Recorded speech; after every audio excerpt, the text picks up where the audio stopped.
recording. Awesome. How are you?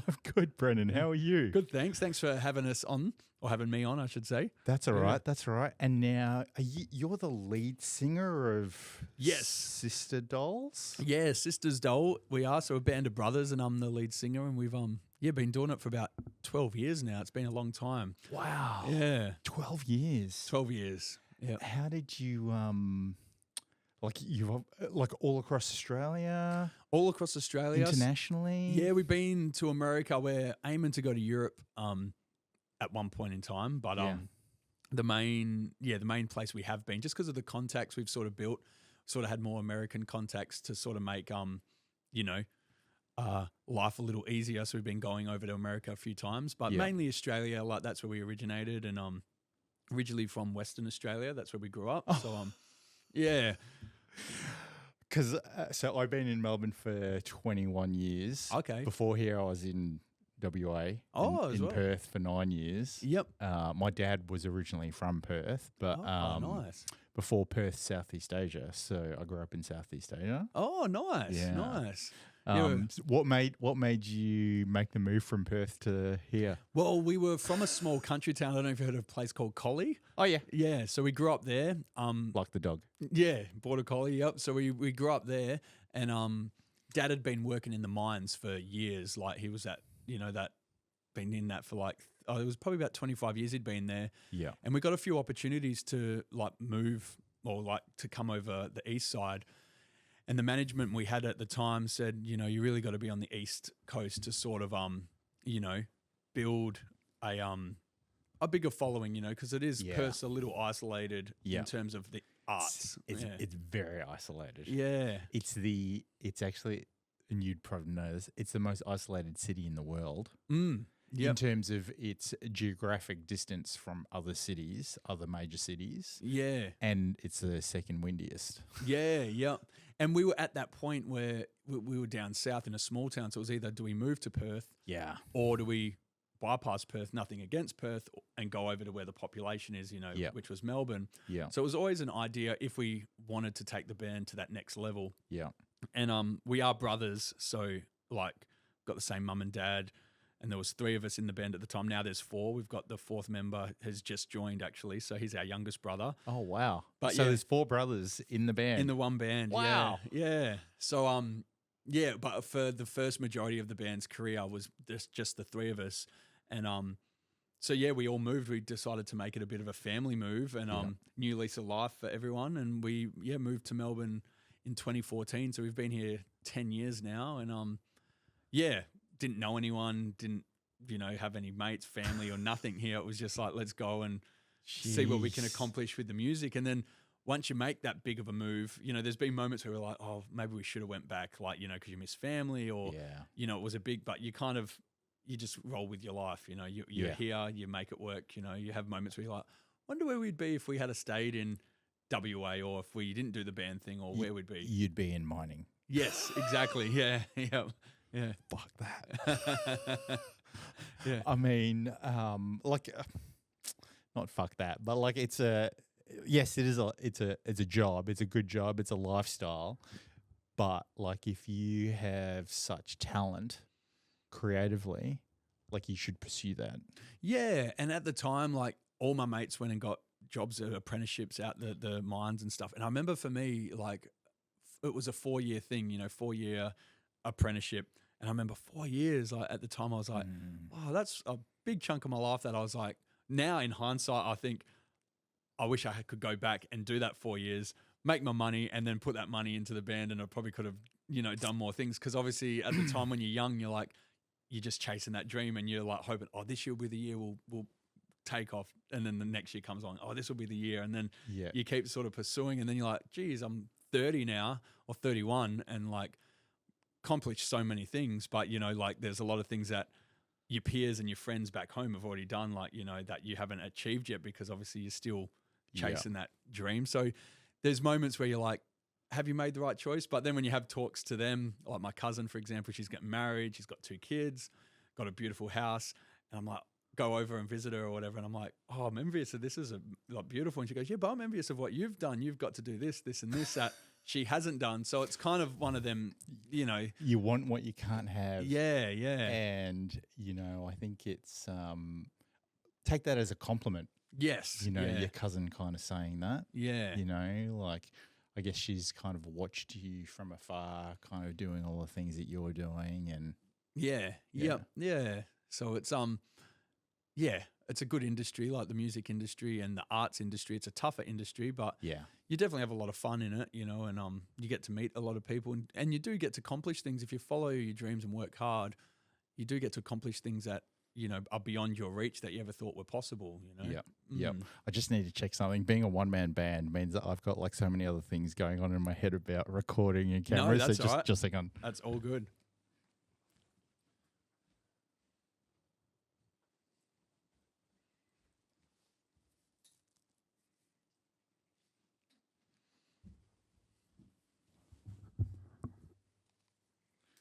All right, we're all good. So 4 brothers in the band. Were your parents like creatives? Dad he was in a lot of cover bands growing up and some original stuff like when we were growing up, and he music was always a big thing for him. Like he had a band room up in our back shed. We had a big shed that was like half workshop and then like half of it was like turned into like a band studio, probably about the size of this room, which was soundproofed. And I was in another band that we started originally with my mates from school, and I was actually the drummer in that band. Yeah.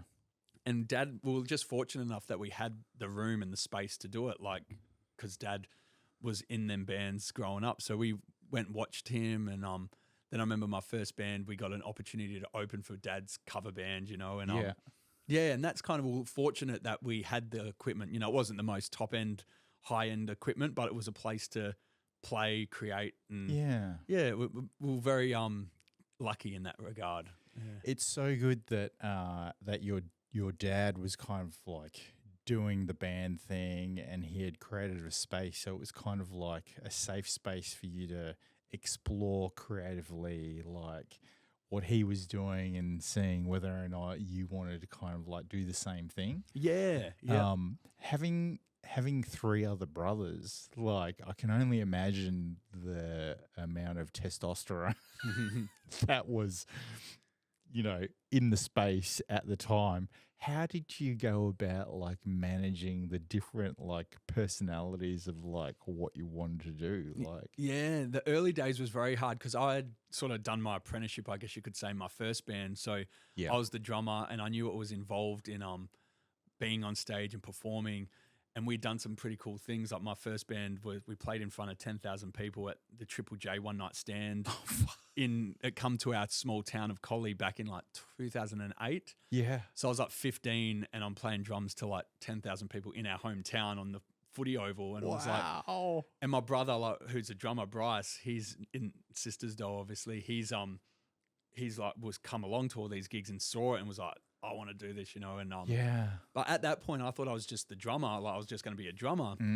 But then that band sort of, you know, the singer moved away and we were in high school, girlfriends, you know, standard stuff. It was like life kind of gets in the way. Yeah, so we had the space. Obviously, Dad had that space, so we were like, I always wanted to play guitar. It was nothing great, but I could hold a tune and I wanted to sing. And obviously, Bryce was a great drummer. He's probably the best drummer out of our family. Drumming was like our communal instrument that we could all naturally play. Yeah.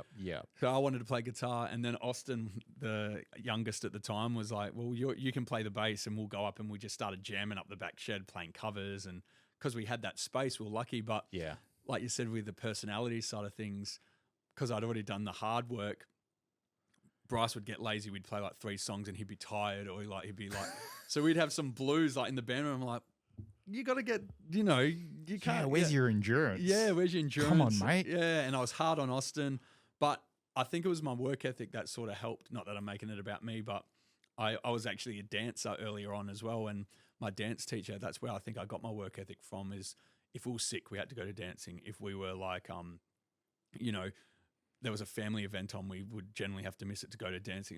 She really set a precedent and of like how life is and what you should do if you want to be the best, you know. And she was a great, if you want to be good. If you want to be good. So she was a great teacher of that, even though at the time it was like a bit rough, like, you know, like, but I sort of instilled that sort of mentality into the band in the early days, or tried to. And I think that's where it sort of helped us sort of push, you know, our boundaries rather than just play it safe, like where we're, you know, we're good enough. Let's just be like just rest on our laurels, you know, like, so. I think it's interesting, like the aspect around having a good work ethic and applying like discipline in doing the repetition and doing the practice, because as you say, like, in order for you to get good, like you would practice, but in order for you to get great, you got to practice even more. Exactly. And like do more hours. Yep. Do more, you know, time on the instrument, do more performances. And,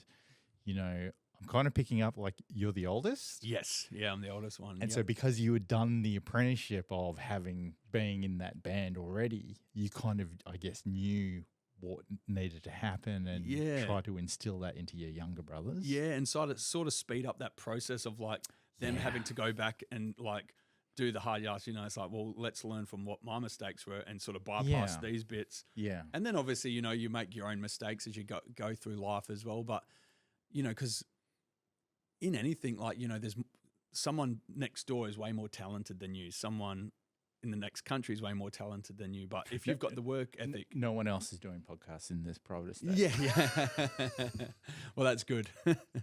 But you know what I mean? It's sort of that same sort of thing. Like, you know, the harder you work, the more opportunities you do get and receive, you know? So it's But also I think it's definitely a case of if you enjoy what you're doing and you continue doing it, it's kind of this weird thing where people will pick up on your enjoyment, your authenticity, your work ethic, the quality of what you're producing, and they'll kind of like gravitate towards it. Yeah. You know, it's kind of that saying of like, if you just keep doing what you're doing, like your tribe will find you. You know, your people will find you.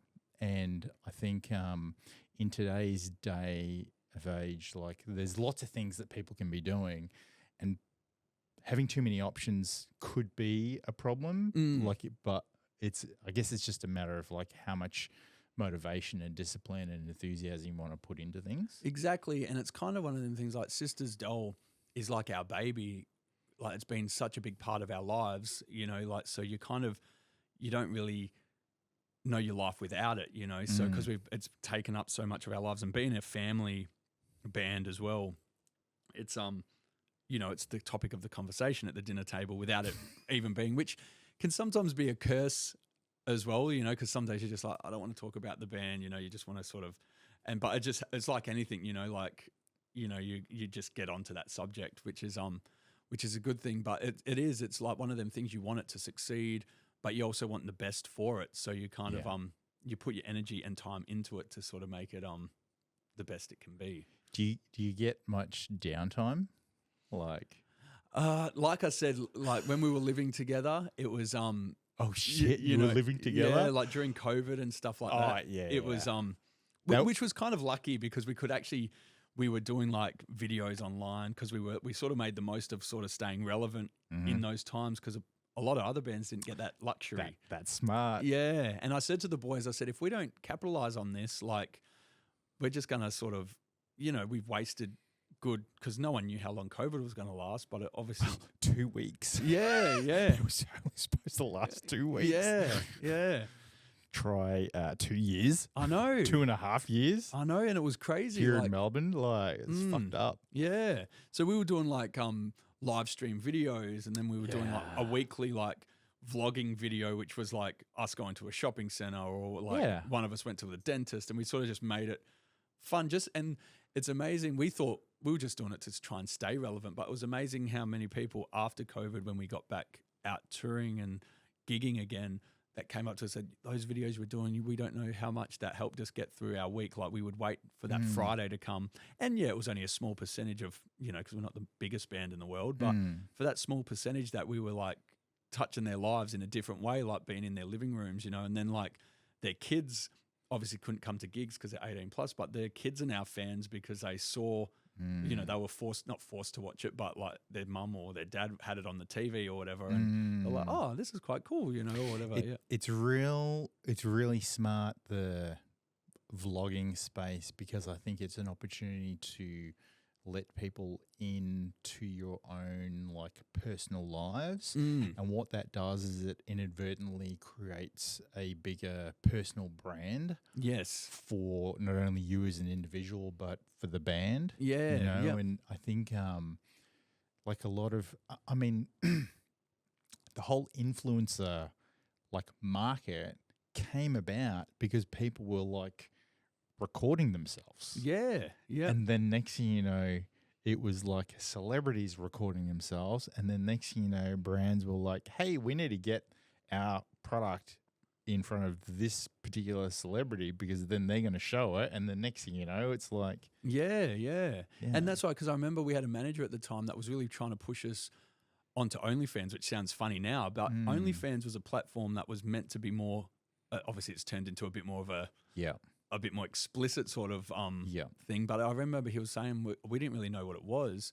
And he was saying, you should do it because it's like, you're not charging fans, but you're showing them a different side into your, but obviously it's turned a different way. So now if you say, oh, I'm going to be on OnlyFans, everyone thinks you're taking pictures of your feet or something, you know, like weird stuff. But well, there's Patreon, which is also like predominantly more for like creatives and stuff like that. And really all of those things are just like a subscription service, you know?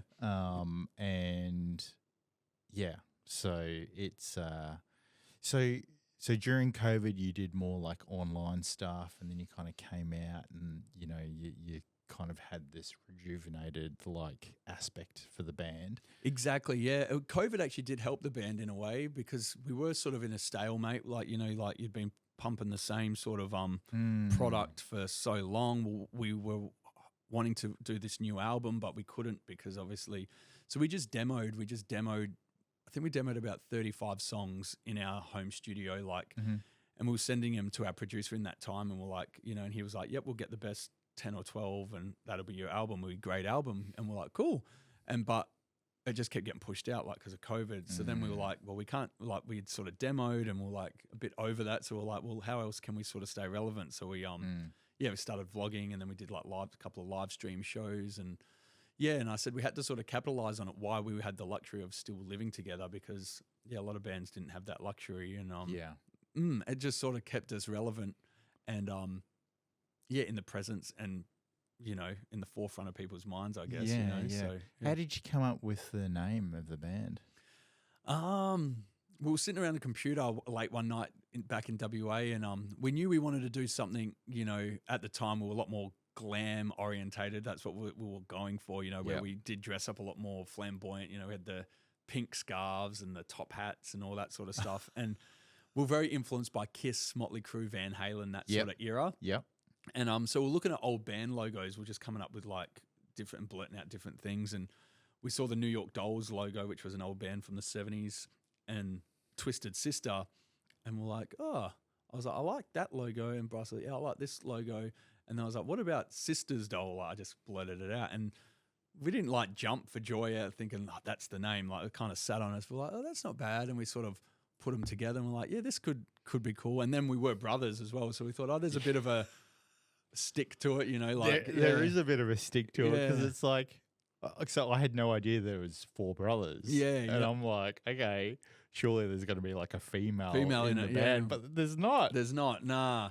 And obviously if we went back, like we were 17, I was 17, Austin was 13, Bryce was 15 at the time. So, you know, in hindsight, you go back, you're like, we probably could have come up with something. Like I kind of wish we were called the Dolls or something like a bit more, you know, unified or a little bit more, you know. Right. But, you know, once you start releasing music and you get a name, you kind of just have to roll with it and embrace it. So, it's unique, you know, no one knows, you know, what it is. So, yeah. Yeah. That's the cat feeder. I thought I turned it off. Oh, that's all right. The cats are like come zooming down. They're hungry. That's all right. Yeah. So what type of music do you kind of like focus in on? What would you say your style is? Yeah, definitely inspired by this, you know, 70s, 80s sort of style of music. That's where we sort of started.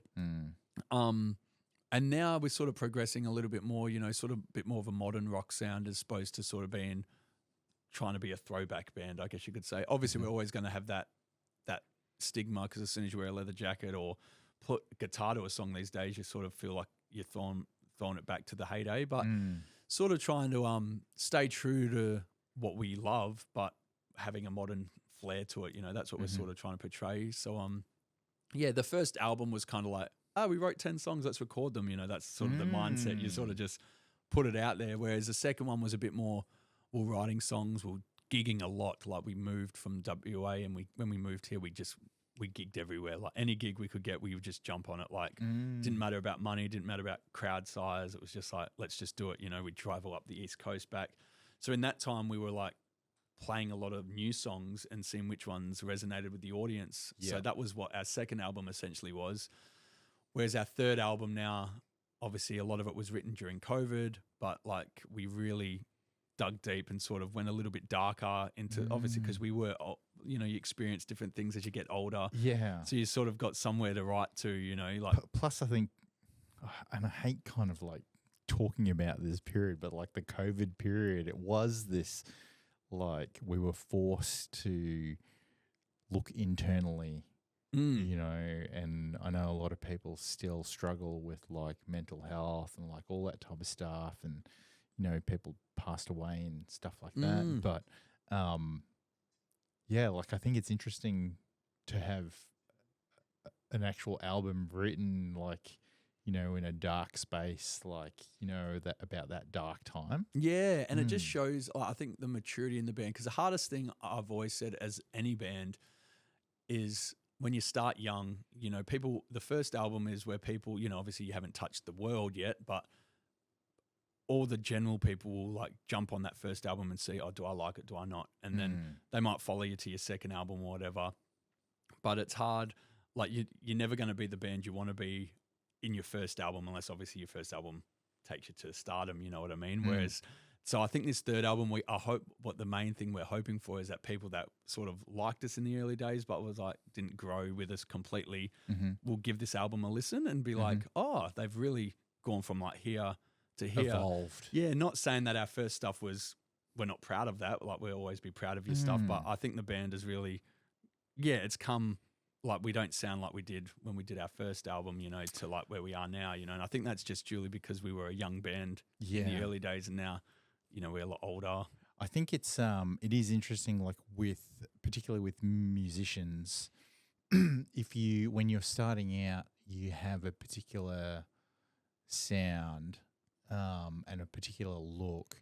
Did you ever get like influenced by like agencies or record companies or like?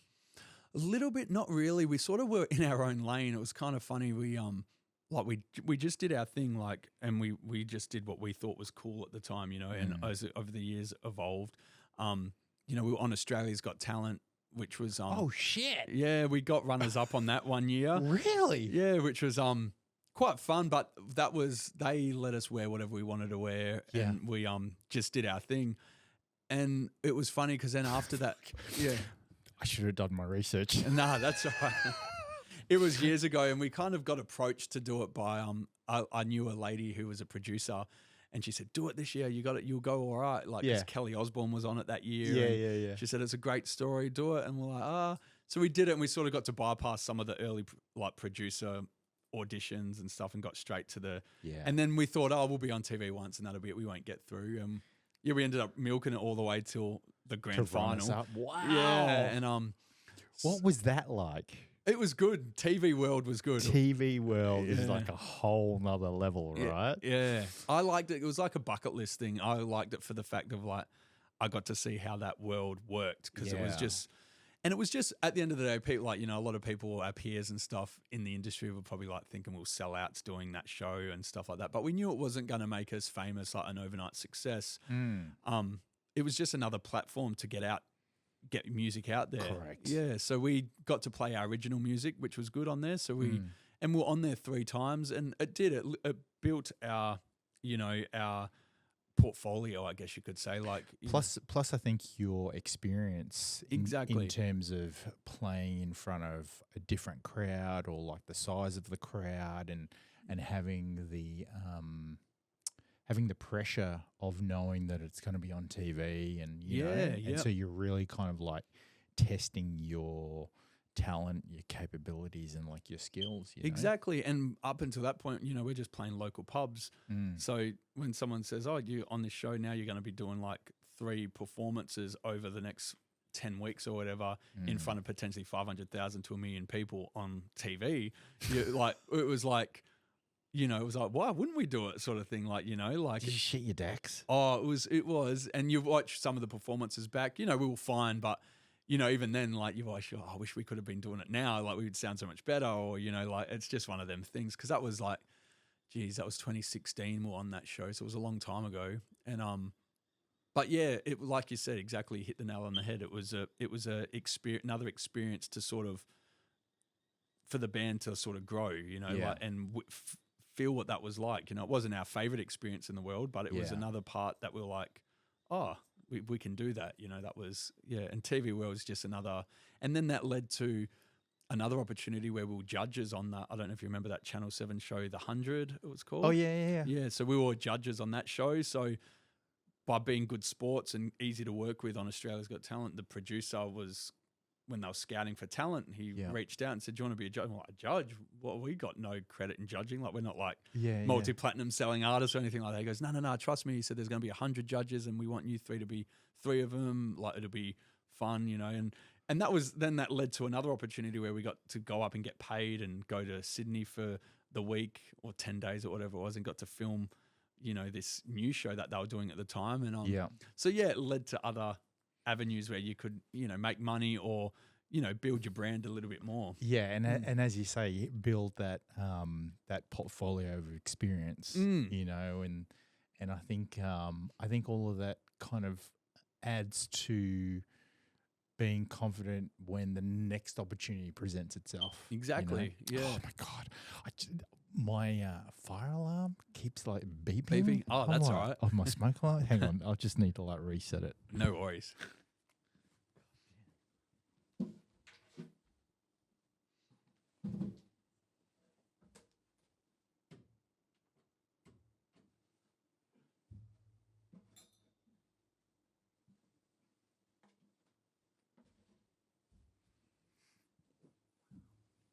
Because at the end of the day, it's all about building contacts, really.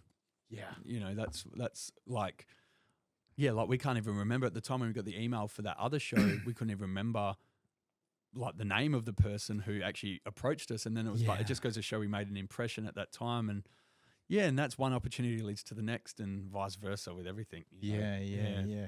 KO, I had KO on here actually, and he was one of the judges. Oh yes, he was. Yeah. Yep. And so that just like fully trips me out. I'm like, oh my God. Yeah. It was a great experience. It was actually a good show. I'm surprised they didn't run it again the following year, but it was fun. I think because potentially, like, you've got Australia's Got Talent, you've got Australian Idol, like maybe it was like, I don't know, a bit saturated. The market was saturated with like that type of stuff. But them shows, like I said, it was just another way of getting your music out there, really. You know, it was sort of like another way of, like, you know, back in the day there was Countdown, obviously, which was based around music. Yeah. Obviously, Australia's Got Talent wasn't Countdown. It never had that same vibe as Countdown, obviously, but it was just another way to sort of get your music out there to a big audience, you know? Like, yeah.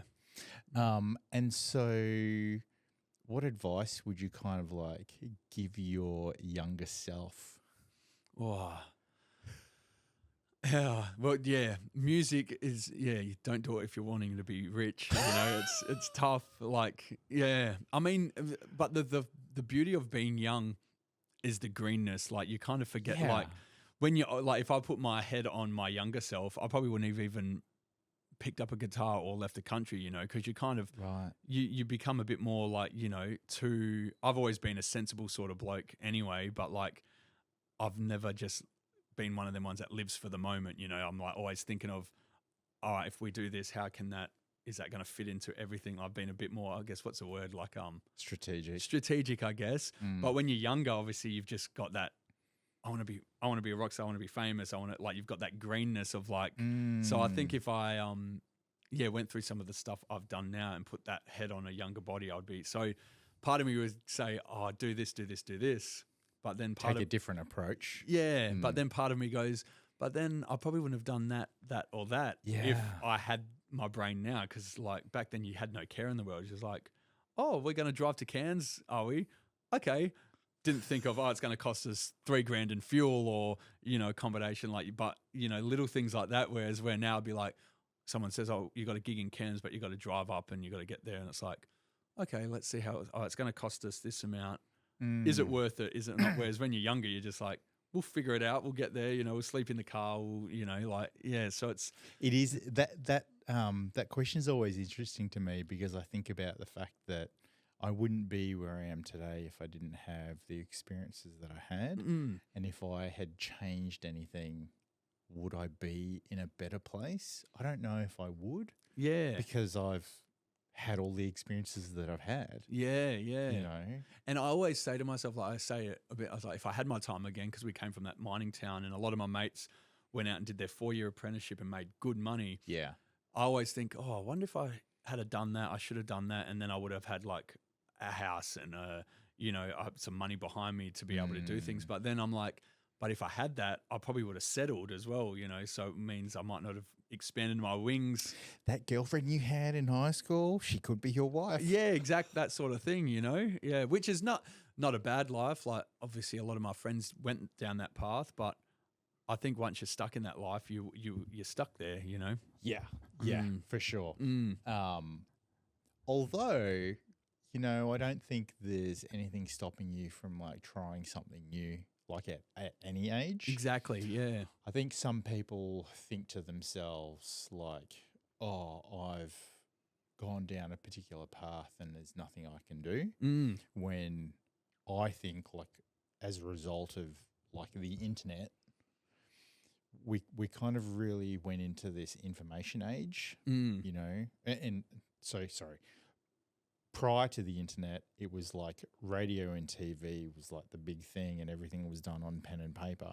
And then in the year 2000, when the dot-com boom occurred, everyone needed a website. Yes. And like there were websites for everything. And there was this new tool called Google and you had to like work out how to find things. And I remember like people asking me, how do you go about like finding the websites that you look for? And I'm like, I don't know. I just like, you could just have a particular language or a particular way of asking it. And I would always be able to find, those sites for whatever reason. And then, and now we're kind of moving away from information age to being more like quality versus quantity, and being smarter, not working smarter, not working harder. Which I think is, this whole AI piece that's coming out. Yeah, yeah. Like how do we use AI to better improve our day-to-day life? Yeah. And if anything, and I know some people are scared of AI because of, it's going to take away our jobs and like all this type of stuff. And, I think the minute a time period where AI is ruling everything, that's so far in the future. It's like generations past. Like we're not going to see that. Yeah, exactly. Yeah. And even now, it's kind of a bit like you have to learn how to use AI.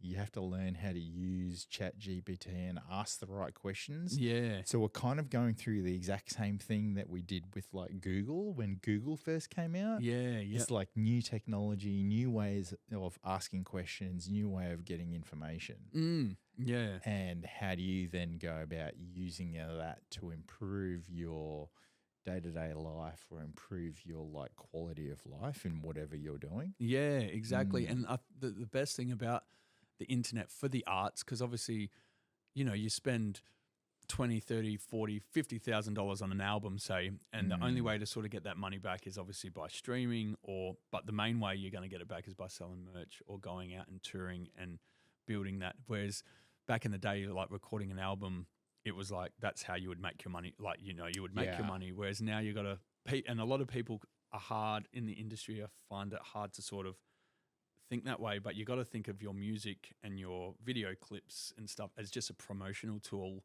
to get people to your shows and to build that following and that cult following that, you know, they come and watch you or whatever. That especially in the music sense, because it gives. But the beauty of the internet, it gives you the power to be able to do things like this. Even like back in the day, like for like an artist to get an interview, you know, if they weren't getting an interview on Triple M or you know the big stations, like you were like, what were you doing? You were just like, you know, whereas now, like, there's so many other avenues, like, people can just have a podcast that's probably getting more viewers than what Triple M listeners are getting these days. You know, it's amazing how, you know, like an unknown can be getting way more traction than like someone that's been around for, you know, years and generations. Yeah. And like, I always think back to like Joe Rogan, #1 podcast in the world. He started like 10 years ago, 8 years ago. The first 5 years he made no money. Yeah. And he was just sitting around with his mates, like having a laugh, talking about like martial arts or like things they'd seen on the internet and all that type of stuff. And then something I heard the other day was that he got to a point where, because he had so many downloads, he could then go out and like seek guests, like scientists. And I think one of the first ones that he asked for was like a UFO scientist, because he was like really interested in UFOs, and he always has been. Yep. And so then that kind of like, because he like positioned it as, you know, this is how many downloads I've got, like da da da. So then they were like interested. They were like, oh wow, you've had this many downloads. Yeah, okay, like let's do the interview and let's talk. And that's just kind of gone and gone and gone. And like now look at him, you know? Yeah. Like you got to start somewhere and be able to make connections and network and, you know, show people that you're, I guess, adding value in what they're listening to and things like that. Yeah. And it's amazing the power of the internet. Like you look at that girl, the Hot Tour girl, whatever she is. Oh, yeah. And it's just like, she was just a drunken idiot, really. Yeah. And she said the thing at the right time and it just took off. And now she's like doing interviews with like these big celebrities and doing all this stuff. And, you know, I don't get it, but if she can make money, she's milking it, like good on her. Like it's great. But that goes to show like that wouldn't have happened, you know, it definitely wouldn't 50 have years ago or 30 years ago, because it was like if you didn't get that interview with X, whoever it was, you know, like no one would have known who you are. Whereas now it's like you could be a complete nobody on the streets of Nashville or wherever she was. It can happen so quickly as a result of something that you wouldn't have thought had occurred. Yeah. And, you know, I think I saw something the other day. She's looking at being an influencer, but she doesn't want to be associated with how she started off. Yeah. And I'm kind of like, that doesn't make any sense. She should just capitalize on that. Yeah, milk it, do everything. Yeah. That's why people, like I said about the Australia's Got Talent thing, a lot of people would say, well, why'd you do that? Why'd you sell out and do that? And it's like, you know, it led to this, it led to that, you know. So it's like, well, you just milk it, you know, like it is what it is, you know. Like that's why we've never sort of bagged our past. We've always thought, oh, we could have done that better. We could have done this. We might not have done that, or we would have done this or instead or whatever. But it got us, like you said before, it got us to where you are. Yeah. You know, you just embrace it. Yeah, you just embrace it and you kind of go, if you're happy with where you are today, that's great. But if you also want to evolve and change, and you mentioned before about like when you start off as an artist and kind of when you were talking about that, I was thinking about the fact that, some artists kind of don't change their like sound or their approach. And I think a sign of a great artist is if you can change the feeling of one album to the next. Yeah, you know, and still gain or still have that kind of following from listeners or supporters and things like that. Yeah, exactly. Like I look at a band like Metallica, for example. You know, there was so many bands like Metallica in that real heavy metal sort of scene. But Metallica sort of took off, and now they're playing. You know, like they sort of broke away with the Black Album because it was a little bit more overproduced. It was a bit more like mainstream, like radio friendly sort of stuff, which a lot of them other bands sort of didn't go down that road. They thought, Metallica sellouts, whatever. But look at them now. You know, they're the ones selling out major arenas. You know, like got the career and have, you know, really evolved that way. But if they were like stayed true to, no, we're metal, we're this, we're like, not saying that they didn't go too far away from what they were doing, but they did explore that sort of that mainstream side, which sort of took them to another level of like, you know, they still would have been a great band at like where they were, but it sort of exceeded them to that, you know, that, so they've got this longevity, you know, that, yeah. And I think it's smart because what they did was they evolved with their listeners. Yes. Like if you evolve with your listeners, like the listeners will always love your original stuff. Yep. But then, you know, they were obviously strategic in the kind of direction that they wanted to take to still, and you mentioned it before, still remain relevant. Yes. Still remain in the forefront of their supporters' like minds with the music that they produce and the things that they, you know, interact with in the industry. So it is interesting, and you know, like I think a lot of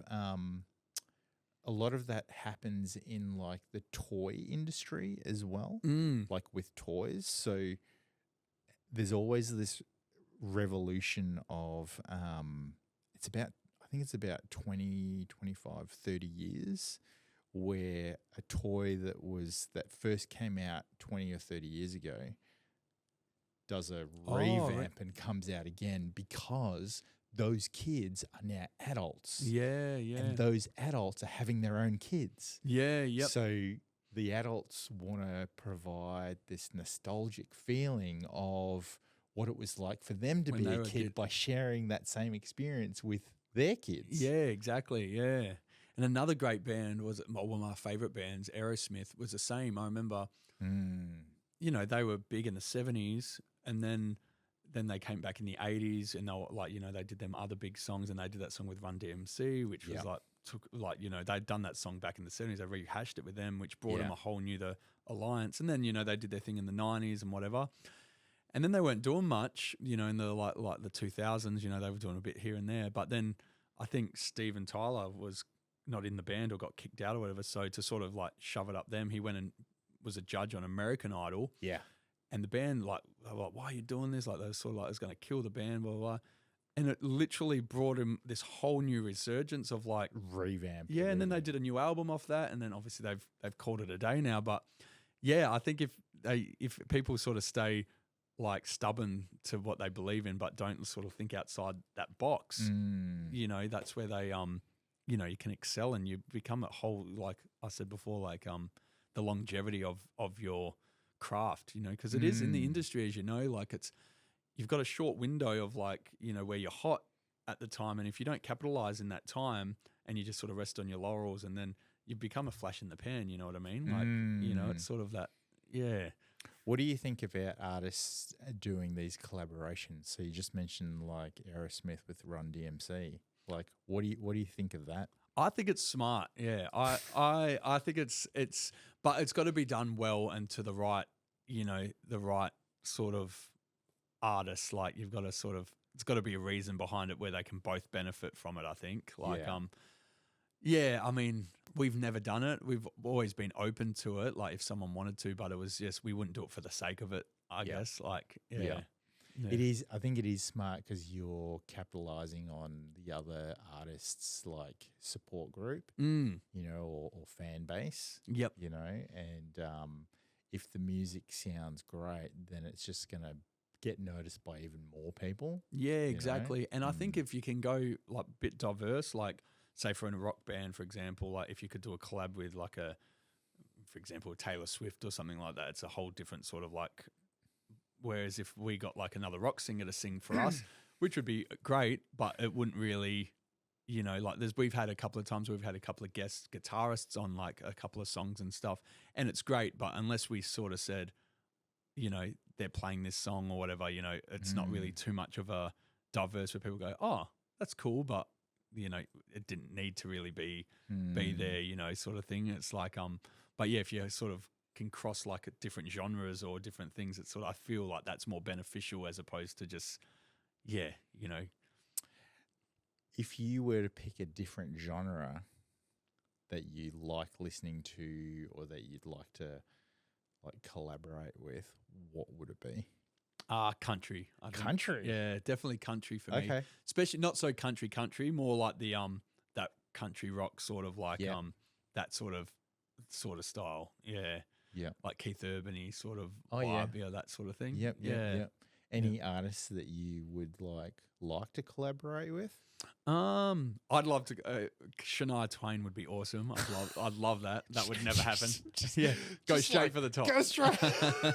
Shit. Yeah. No, I'd love Shania Twain. Yeah. Sisters Doll. Come on. Sisters Doll, Shania Twain. That would be nice. Nah.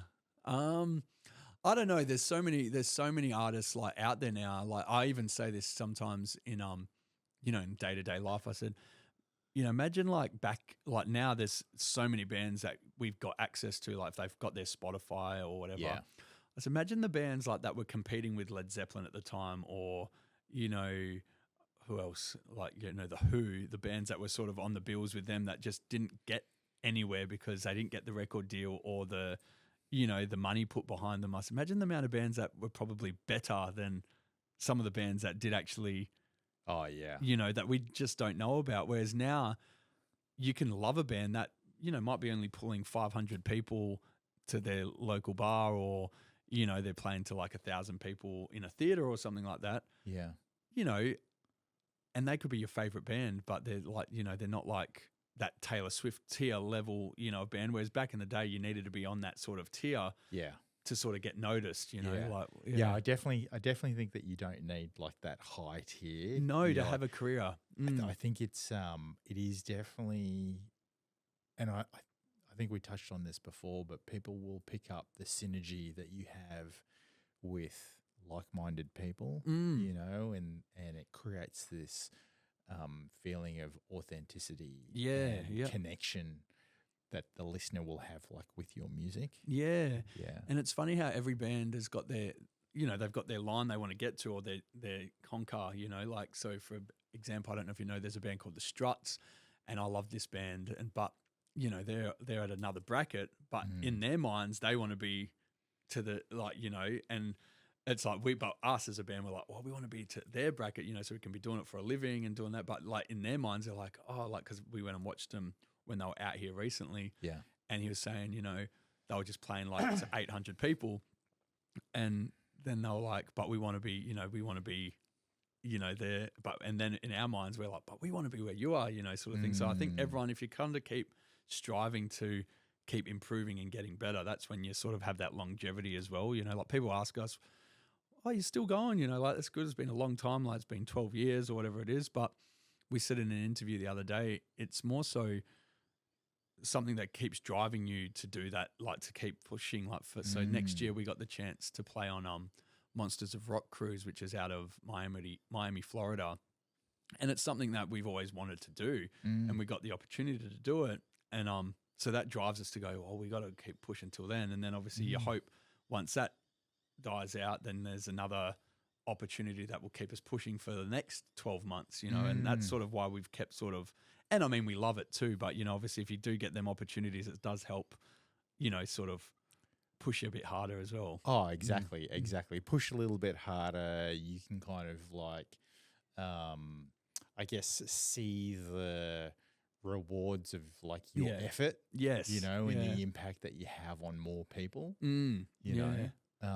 So do the Struts mentor you? Like, do you have a mentor? No, not at all. Like I'm just a fan of them as a band. Okay. And Yeah, and I've just seen them in interviews where they're saying like, we're still trying to push and write that, that major song, but they're touring and they're doing it for a living. But like that's what going back to what we said before, like you don't have to be that top tier band to sort of make a to constantly tour. Obviously the level they're at's probably a lot harder than like the Taylor Swifts of the world. They're not flying in jets, they're still driving, but at least they're rocking up to venues and the venues are packed and they're, it might not be as big as that, but they're still, they've got their core following that are going to stay with them that time. And then if they do grow to that next level, great. It's kind of that kind of keep building sort of thing. Yeah. I think it's pretty cool that you get to do stuff internationally though. It is. Like not many bands would be like they would look up to you going. Yeah, and I guess that's the same thing. Like there'll be bands that are probably looking at us going, oh, I wish I had that. But in our heads, we're like, oh, it's great, we're doing this, but we want to be doing this, like it's just that obviously perception, I guess, that and then when you do get the opportunity, like you do have to like I said, going back to like the origin of the band and where we got to now, it's like you do sometimes go, oh, we've done some pretty cool things over the years, but you do take it for granted sometimes when you sort of, no one knows what the dream is. Like I've got a dream in my head that I think what I want, but I'm like, I don't know when I'm going to achieve it, What's your dream? Yeah, exactly. What do you want to do? Yeah, I'd love to, at the end of the day, I'd love to just be able to do it for a living, where you rocking up to a venue, the venues doesn't have to be sold out, but you've got an audience there and you've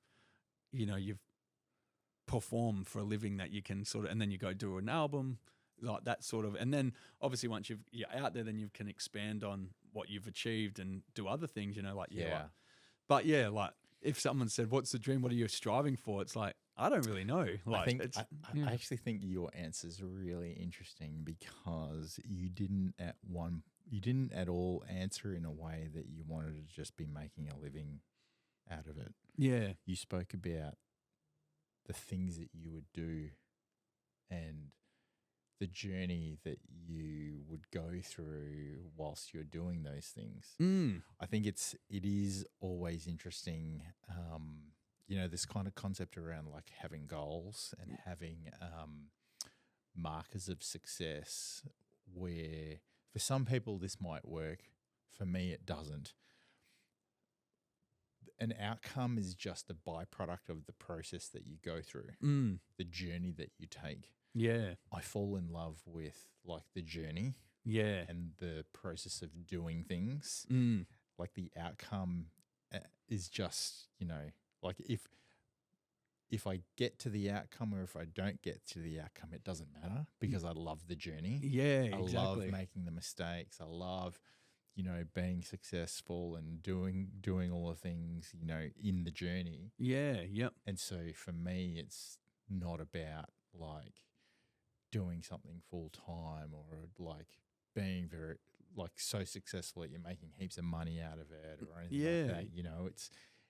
It's about like sitting down and meeting people and talking about, hey, how did you get to where you got to? And like like being able to tell that story and give people the opportunity to listen to that story is kind of like more inspirational, and I'm like, oh my God, this is amazing. Yeah. And I heard there was an interview Alice Cooper did actually, and he's been going since the 70s. He doesn't need a tour. He's made money. He's made platinum albums. But someone asked him in an interview once, what's the reason you keep doing what you do? And he said, I've still got songs in me that I want to, get out. Like, and that's why he still does it, and he enjoys it. Like, and that's sort of like us. Like, the opportunities we get along the way kind of fuel the fire and go, oh, that's awesome. Yeah, we got that to look forward to. But if we weren't getting them opportunities, it wouldn't mean like, oh, well, we're going to call it a day then today. Like, like we still love the craft and like you said, the journey of like,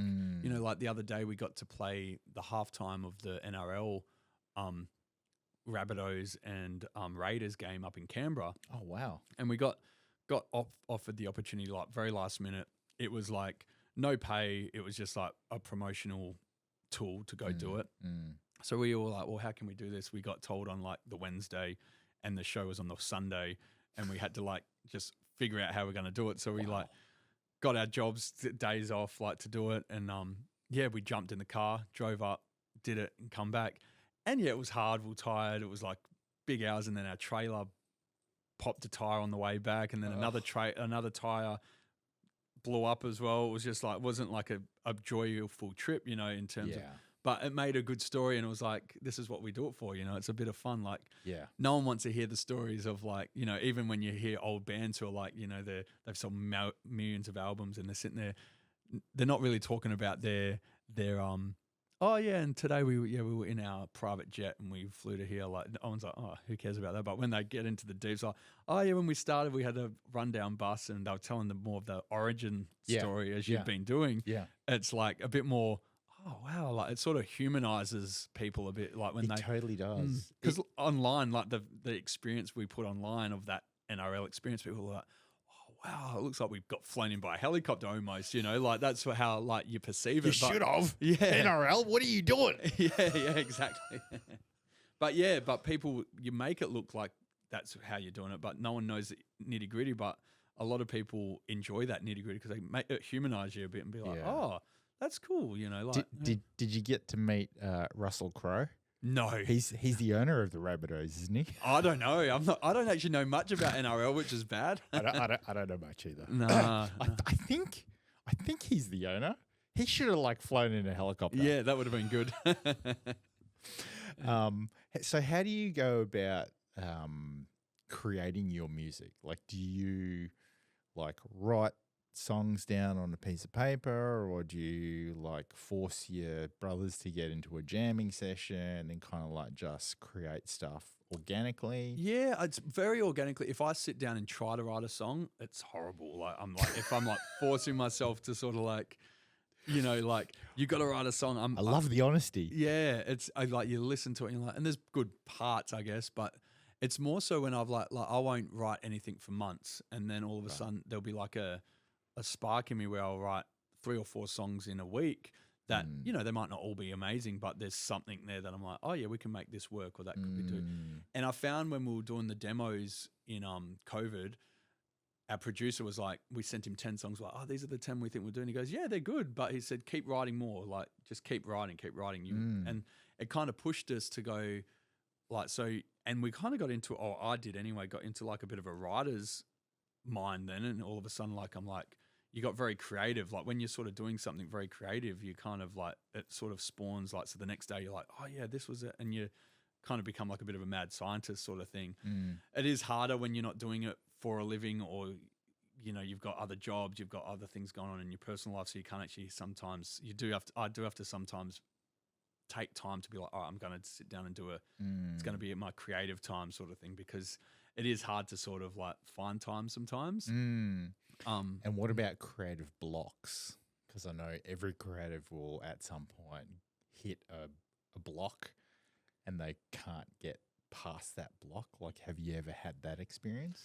A little bit, and I feel like I'm in it slightly now because we're waiting for this album to drop, which is very soon. So it's like until that album's out and I can see what people's perception and how they perceive it, then I'll be like, all right, cool, I can move on to my next sort of like phase. Like there's definitely songs there. Like I've been writing songs and we've got songs ready to follow up with after this album. You know, there is that stuff there. But until this allotted batch of songs is sort of out to the world, then I can kind of be like, all right, well, let's see where we're going now. Like what sort of vein are we going in? Are we going to stick down this lane, or are we going to open up and be a bit more, you know, like we're not really, we like, you know, obviously we are a rock band and we'll always be that sort of essence, but we're not open to sort of like, we're always open to sort of try other avenues and see where we can sort of push our music rather than just being like, yeah, we're just a rock band and these are our lines, these are our train tracks we want to stay on, and not sort of veer a little bit, whereas we're a bit more open to veering and seeing where, you know,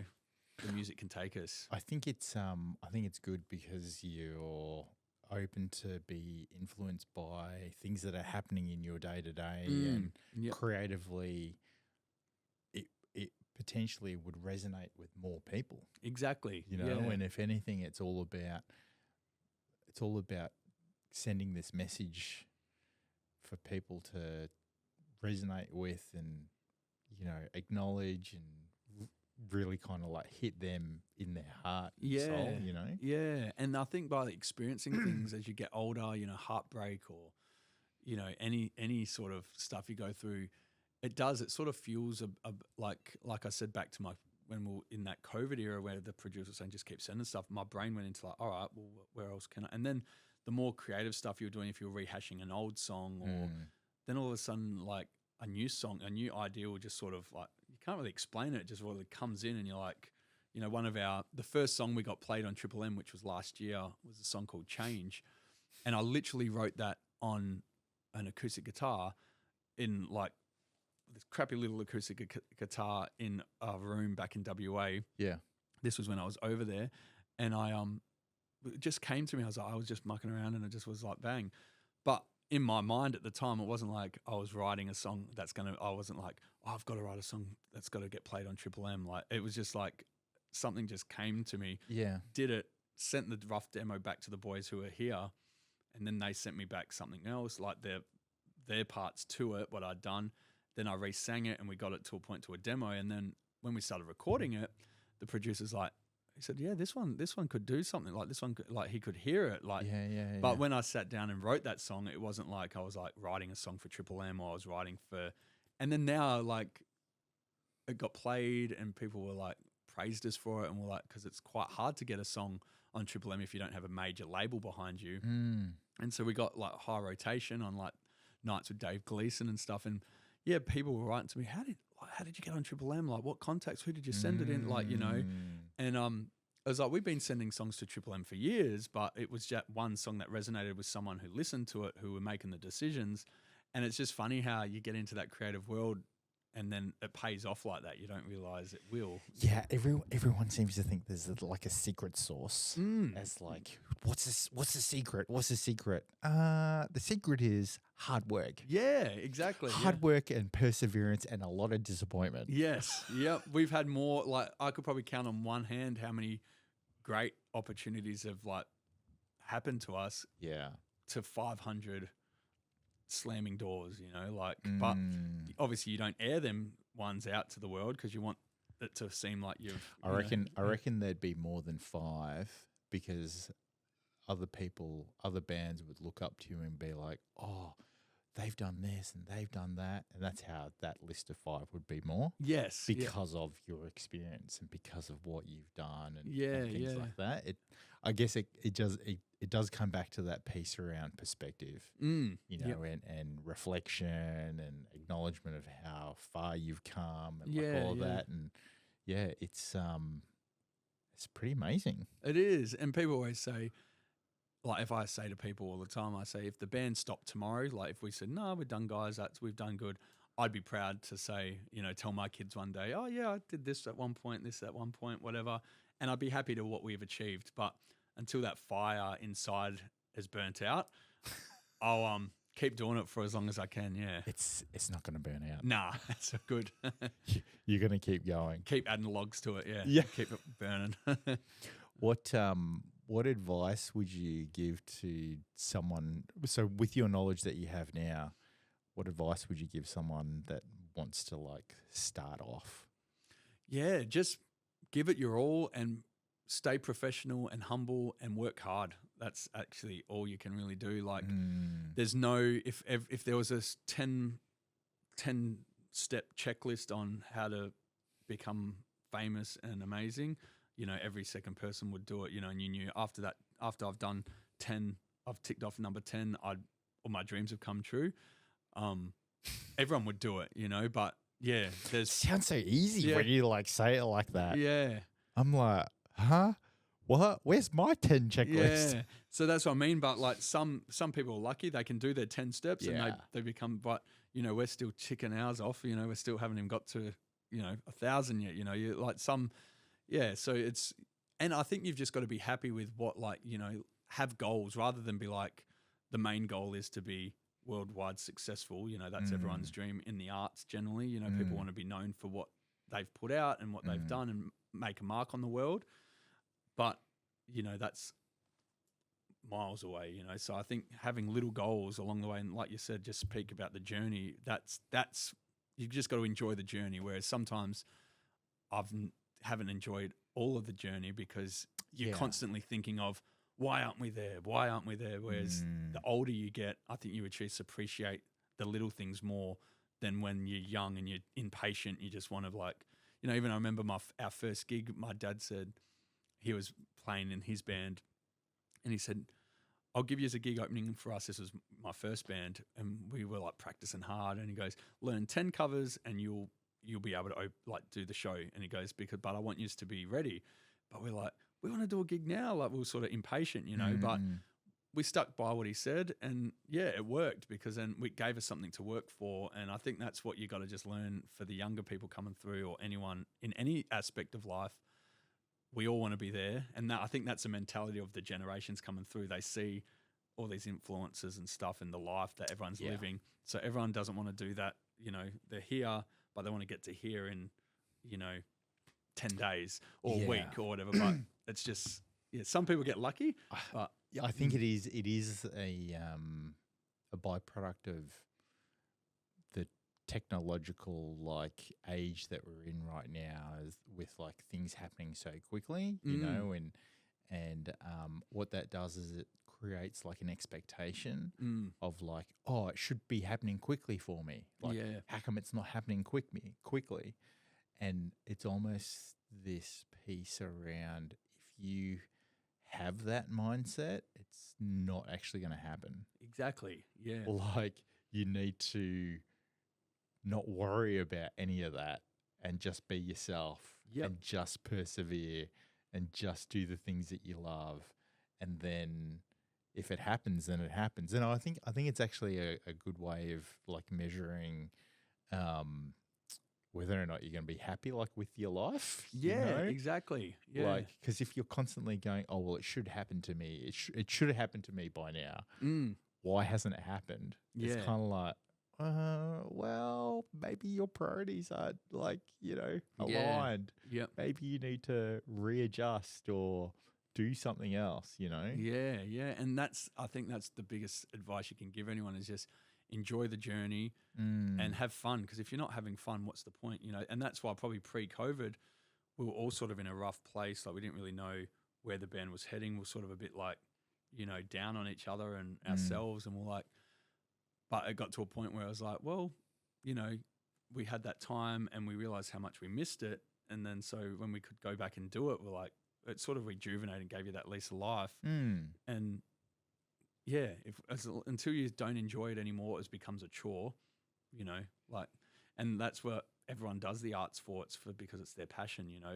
Once it's not your passion anymore and becomes too much hard work or you're not enjoying it or other things get in the way. Yeah, there's no point doing it. Which is why last year I started doing this podcast and I moved away from photography because I kind of wasn't like I was good at it. I was really good at it. Yep.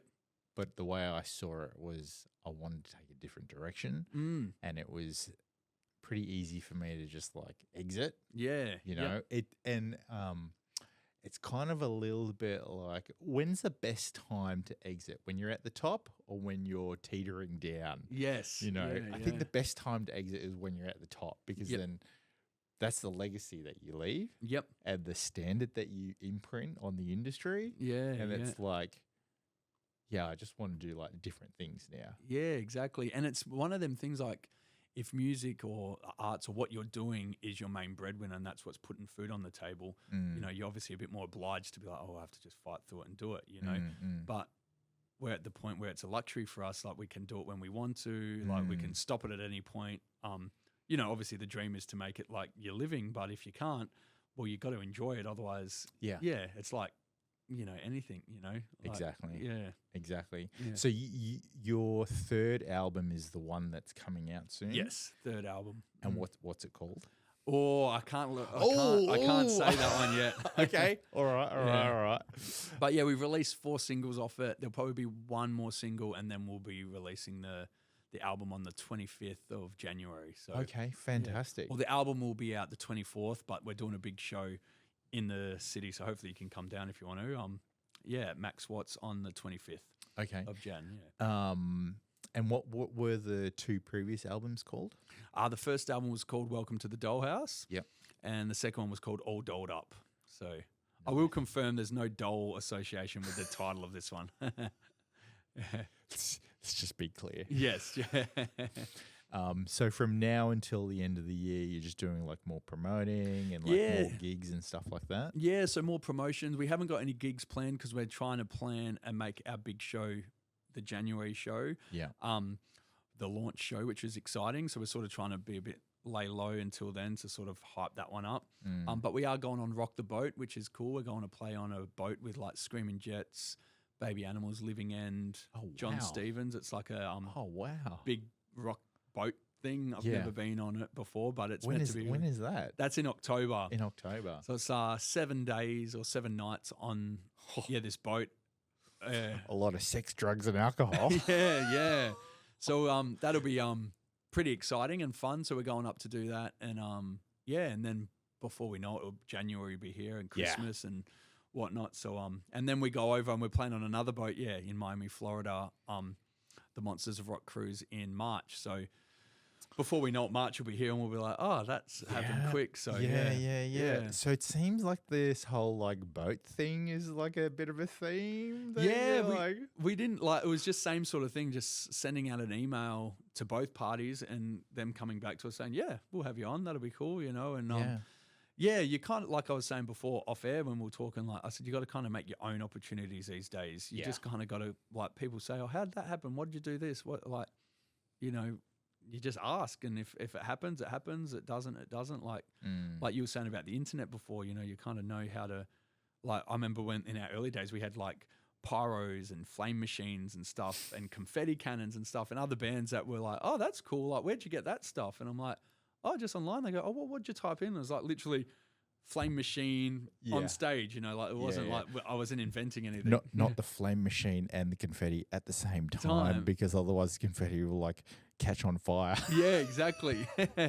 Yeah, but it's like anything that we got so much power at our fingertips, like with our phones and stuff now, like there's no rules to it. Like if you can reach out and do your own self-managing and like, promotion. That's an interesting point, actually. The fact that there are no rules and the fact that who's to say you can't do it yourself? Yeah. You don't need like multiple agencies, or you don't need multiple like managers or whatever. Like it's obviously good if you have, but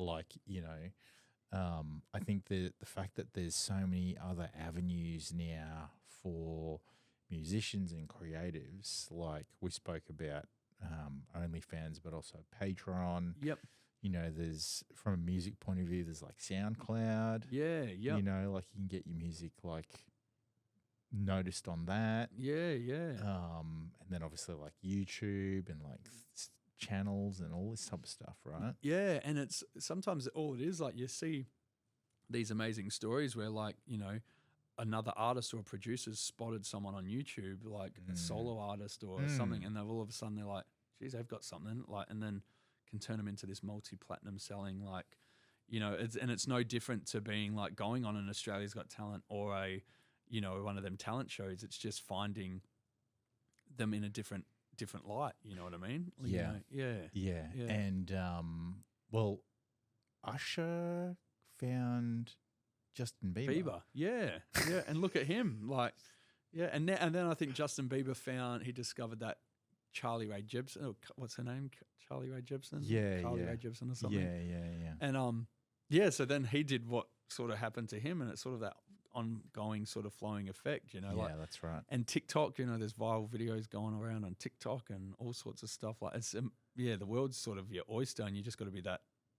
Yeah, in that. Sometimes it's a little bit overwhelming though, because there's like so many different avenues. You kind of don't really know which one to like double down on or focus in on. And so what I find is if you just like research or kind of like tinker around the edges on how to do things, like there's like the marketing side of things, and then there's like the content creation side of things. And it's easy for me to do the content creation side of things, but like not so much the marketing. And so I'm kind of still learning about, like all that type of stuff. But the information's out there. Like, you can learn how to do anything. Exactly. Yeah. Like a mate of mine, he used to drink a lot, and then he gave up drinking, and he like rebuilds Porsches now. Oh, wow. Yeah, yeah. And he just learned how to do that by himself. Yeah, yeah. Searched it up on YouTube and did his research, and that's what he does. Yeah, yeah.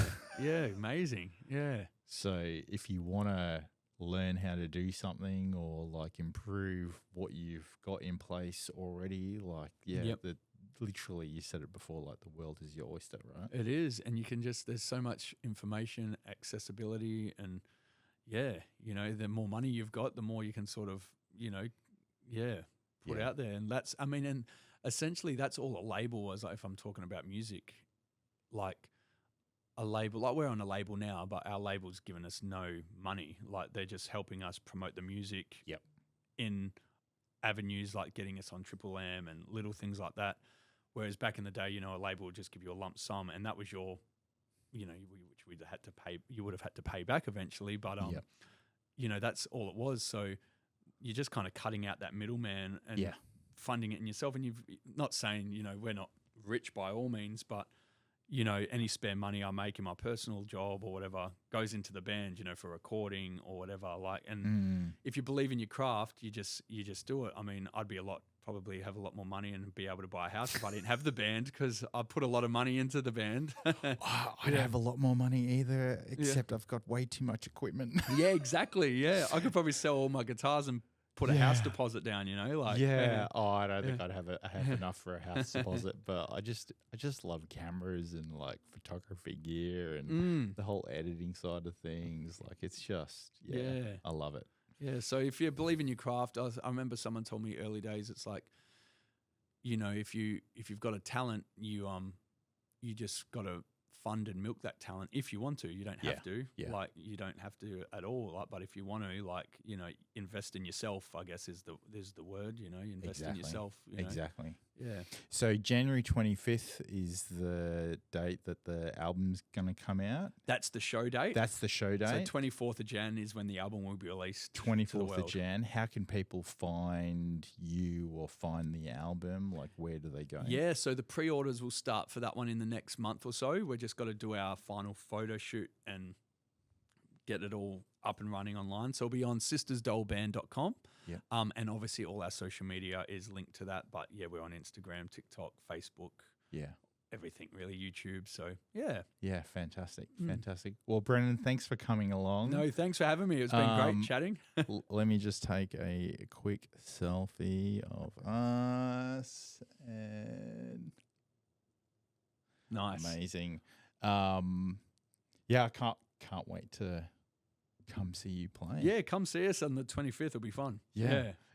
So where, like in the CBD? Yeah, Max Watts actually we're doing. So Max Watts, okay. Yeah, right in the heart of the city, Swanson Street there. So yeah, awesome. Awesome. Yeah. Well, again, look, thanks for coming along. No, thanks for having me. I'll put all your social details on there, and we'll go from there. Sounds good. Yeah. No worries. Thanks everyone for listening in. Make sure you hit subscribe and that notification bell, and I'll catch you guys all in the next one. See ya.